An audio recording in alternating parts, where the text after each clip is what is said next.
हाम्रो भेजमा अहिले देखिएका राजनीतिक हत्याहरू संसदहरू छ समय चल्न सकेका छैन। स्थानीय तहको विवादहरू उठेको छ सरकारले वैशाख 30 गते।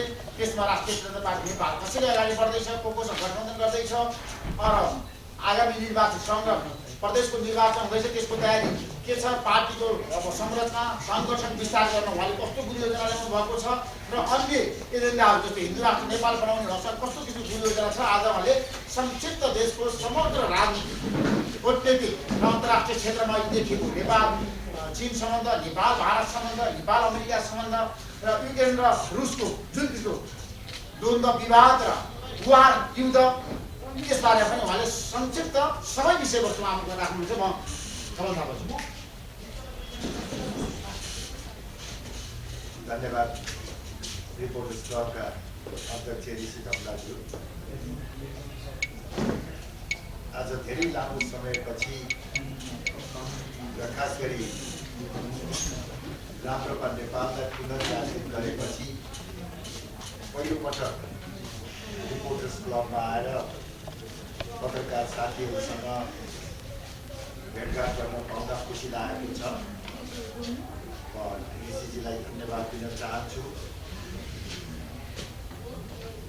राप्रपा नेपाल पुनर्जागृत भएपछि पहिलोपटक सञ्चारकर्मी साथीहरूको माझमा उपस्थित भएको हुँदा यो राप्रपा नेपाललाई किन पुनर्जागृत गर्नु पर्यो भन्ने बारेमा म छोटकरीमा निवेदन गर्न चाहन्छु।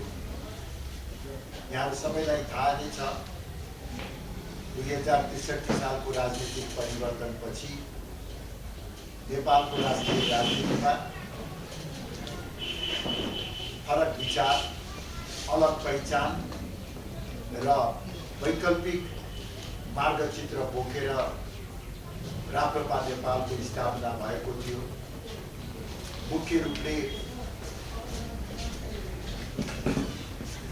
सबै धर्मका बीचमा समानता, सबै धर्मलाई बराबरीको स्वतन्त्रता कायम गर्दै सनातन धर्म सापेक्ष हिन्दू राष्ट्रको स्थापना, राज संस्था सहितको प्रजातन्त्र, सुदृढ स्थानीय स्वायत्त शासनको विचार बोकेर राप्रपा नेपाल स्थापना भएको हो। छोटो समयमा नै करिब 7 वर्षको अवधिमा नै नेपाली जनताको विश्वासबाट नेपाली काङ्ग्रेस र कम्युनिस्ट पार्टीपछि तेस्रो शक्तिका रूपमा राप्रपा नेपालको उदय भयो। 2073 सालपछि भने पार्टीलाई ठुलो बनाउने महत्वाकांक्षा राख्दा हामीले गलत प्रवृत्तिहरूसँग सम्झौता गर्न पुग्यौं। हामीले बाटो बिरायौं, जसको परिणामस्वरूप गत स्थानीय चुनाव र संसदीय चुनावमा राप्रपाले अत्यन्तै निराशाजनक परिणाम भोग्नु पर्यो र राष्ट्रिय राजनीतिमा हामी करिब करिब भूमिकाविहीन हुन पुग्यौं। वास्तवमा यो 5 वर्षको अवधिमा हामीले आफ्नो नाम गुमायौं, पहिचान गुमायौं, चुनाव चिन्ह गुमायौं र केही हदमा महत्त्व र विश्वसनीयता समेत गुमायौं। 5 वर्षको यो अलमतपछि हामीले फेरि राप्रपा नेपाललाई पुनर्जागृत गरेका छौं। विगतका त्रुटि र कमी कमजोरीहरूलाई सच्याएर अघि बढ्ने प्रण गरेका छौं। विगतका त्रुटिहरूप्रति जनता समक्ष क्षमा याचना गर्दै भविष्यमा गल्तीहरू नदोहोर्याउने प्रतिज्ञा समेत गरेका छौं। अब राप्रपा नेपालको मुख्य एजेन्डा संवर्धनवाद, लोकतान्त्रिक हिन्दू राष्ट्र सुशासन र समृद्धि हुनेछ। राष्ट्रियतालाई सर्वोपरि साध्य र समावेशी प्रजातन्त्रलाई हामीले अपरिहार्य आधारको रूपमा आत्मसात गरेका छौँ। राष्ट्र निर्माता श्री 5 बडा महाराजा धीराज पृथ्वी नारायण शाहलाई आदर्श पुरुष र राष्ट्र निर्माताको दिव्य सन्देशलाई मार्गदर्शक सिद्धान्तको रूपमा ग्रहण गरेका छौँ।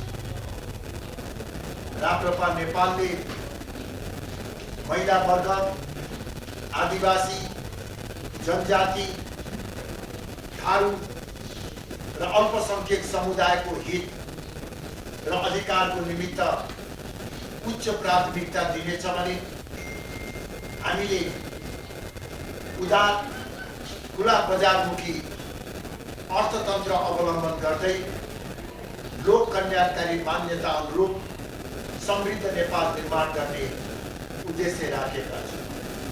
यसरी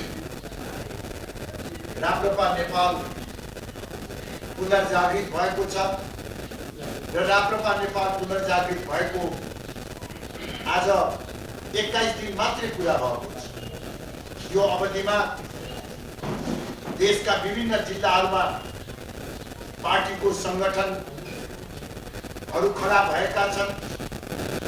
युवा, विद्यार्थी, महिला, सांस्कृतिक मञ्च, धार्मिक सङ्गठन लगायतका केन्द्रीय भेलाहरू सम्पन्न भएका र अत्यन्तै उत्साह र सकारात्मक सन्देश हामीले प्राप्त गरेका छौँ र मलाई पुरा विश्वास छ कि आगामी दिनमा नेपाली जनताको विश्वास प्राप्त गरेर राप्रपा नेपाललाई देशको अग्रणी शक्तिको रूपमा स्थापित गर्न हामी सफल हुनेछौँ। विगत केही वर्ष यता देशमा कायम रहेको घटनाक्रम र प्रमुख राजनैतिक दलहरूको अदूरदर्शिता र अकर्मण्यताको परिणामस्वरूप देश अहिले पनि सङ्कटको चक्रव्यूहमा फँसिरहेको छ। बाह्य शक्तिको चलखेल र प्रभाव तीव्र रूपले बढेको छ र नेपाल विश्व महाशक्तिहरूको रणनीतिक प्रतिस्पर्धा स्थल बन्न सक्ने सङ्केतहरू देखा परेका छन्। पछिल्लो समयमा एमसीसीका सम्बन्धमा जे जस्ता किसिमका विवादहरू देखा परे त्यसले पनि नेपाल अन्तर्राष्ट्रिय शक्तिहरूको चलखेल केन्द्र बन्न सक्ने खतरा बढ्दै गएको हामी सहजै बुझ्न सक्दछौँ। वर्तमान सरकारले वितलो र अदूरदर्शी नीतिको कारणले गर्दा नेपालको छिमेकी राष्ट्रहरूसँगको सम्बन्ध सौहार्दपूर्ण हुन सकेको छैन। प्रधानमन्त्री शेरबहादुर देउवाले न भारत भ्रमण जाने अवसर प्राप्त गर्नुभएको छ, न चीन भ्रमणमा जाने अवसर नै पाउनु भएको छ र साथसाथै खास गरी भारत र चीन दुवैसँग नेपालको सम्बन्ध चिसिँदै जान लागेको आकलन गरिँदैछ भने अर्कोतर्फ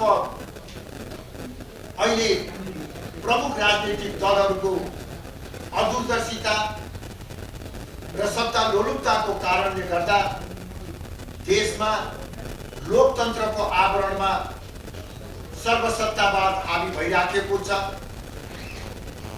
प्रमुख राजनीतिक दलहरूले राज्य संयन्त्रमा कब्जा गरेर आफ्नो पार्टीको स्वार्थलाई सिद्ध गर्नको निमित्त प्रजातान्त्रिक मूल्य मान्यता र संविधानलाई पटक पटक आघात पुर्याइरहेका छन्। अर्थतन्त्र दिन प्रतिदिन कमजोर हुँदै गइराखेको छ। नेपालको सम्पूर्ण अर्थतन्त्र र आर्थिक गतिविधिहरू केवल रिमिट्यान्समा मात्र अडेको छ। वैदेशिक रोजगारीमा अलिकति पनि खलल पर्यो भने नेपालको समग्र अर्थतन्त्र नै धराशयी हुने खतरा टन्कारो देखिएको छ। यस्तो अवस्थामा अर्थतन्त्रलाई, आर्थिक व्यवस्थालाई सुदृढ तुल्याएर क्रमशः रिमिट्यान्सको लोडलाई घटाउनेतर्फ सरकारले कुनै ठोस कदम चाल्न सकेको छैन। भ्रष्टाचार अत्यन्तै विकराल भएको छ। भ्रष्टाचार नियन्त्रण गर्ने संस्थाहरू सरकारको दबाव र प्रभावमा परेर, राजनैतिक दलहरूको दबाव र प्रभावमा परेर निष्प्रभावी बनेका छन्। कयौं ठूला ठूला भ्रष्टाचारका काण्डहरू को छानबिन त्यसै सेलाएको छ।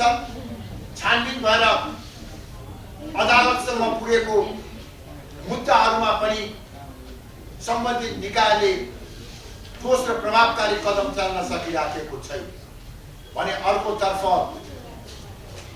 धर्मनिरपेक्षताको आडमा संगठित र योजनाबद्ध रूपमा धर्म परिवर्तन भइराखेको छ। सनातन धर्म र संस्कृतिलाई कमजोर बनाएर विदेशी धर्म र संस्कृति लाग्ने काम भइराखेको छ। यसरी नेपालको राष्ट्रिय राजनीति संकटको चक्रव्यूहमा फसेको छ। यस्तो अवस्थामा विगत 7 महिनादेखि संसद अवरुद्ध रहेको छ। न्यायपालिका भित्रको अराजकता अझै समाधान हुन सकेको छैन। सरकार प्रभावहीन बनेको छ। यो समग्र परिस्थितिलाई दृष्टिगत गर्दै अब देशलाई संकटबाट मुक्त तुल्याउनको निमित्त ताजा जनादेश र संसदको चाँडोभन्दा चाँडो निर्वाचनमा जानु नै सबैभन्दा उपयुक्त विकल्प हो भन्ने हाम्रो पार्टीको धारणा छ र जनताले ताजा जनादेशको माध्यमबाट नयाँ शक्ति, नयाँ विचार र नयाँ बाटोलाई रोज्ने अवसर प्राप्त गर्नेछ। जहाँसम्म राप्रपा नेपालको प्रश्न छ, हामी अहिले युद्ध स्तरमा संगठन निर्माणको तयारीमा छौं। स्थानीय तहको चुनावमा राप्रपा नेपाल सहभागी हुन्छ। हाम्रो प्राथमिकता स्थानीय तहको निर्वाचन भन्दा पनि संसदीय निर्वाचनमा छ। आगामी संसदीय निर्वाचनबाट राप्रपा नेपाललाई राष्ट्रिय पार्टी बनाउने ढंगबाट हामी आवश्यक तयारीहरू गरिराखेका छौं।